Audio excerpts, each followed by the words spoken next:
गोदोनिफ्रायनो सोलिबाय थानाय आबै आबौमोनहानो बेखौ फोरोंलांनाय जादों।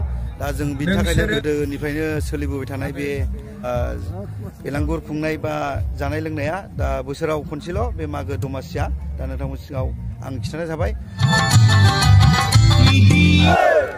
आङो बेलांगुर सावनायाव आं दंफैयो। दा आङो बोसोर गोदानजों लोगोसे मागो दमासिनि आंनि इउटुब चेनेलाव गासिबखौबो आं बरायहरनाय थाबाय।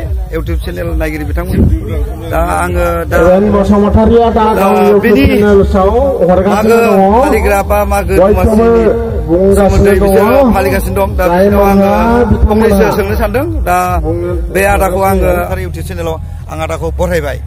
दा आदानिसिम आङो गोजोननाय बा खुलुमनायखौ जासिनाय थाबाय। दा बे मागो दमासि बा मागो बेलांगुर सावनायखौ गासिबो बर' हारि बा मानसिफ्रानो मिथिजोबा।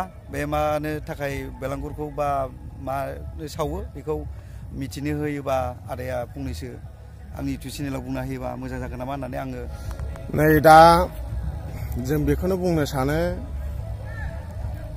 एभेन बसुमतारिनि इउटुब चेनेलाव जों बेखौनो बुंनो सानो जोंनि मागो दमासि फोरबोआ गोदोनिफ्रायनो जानानै फैनाय मोनसे फोरबो। जों बेखौनो आसा खालामो जुग जुगाव जोंनि थैनायनिफ्राय आरो उननि लेभेलावबो बेखौनो सोलिबाय थाथों बेखौनो जों सानो।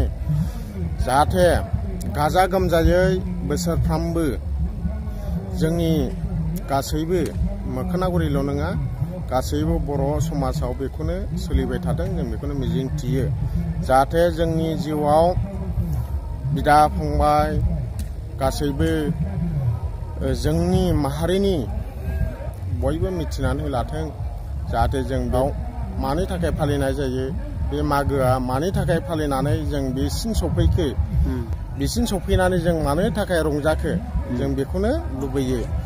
मागोआ जाहैबाय जोंनि बर' हारिनि एन्थाब फिथा जानायनि जोंनि बर' समाजनि थाखाय गासैबो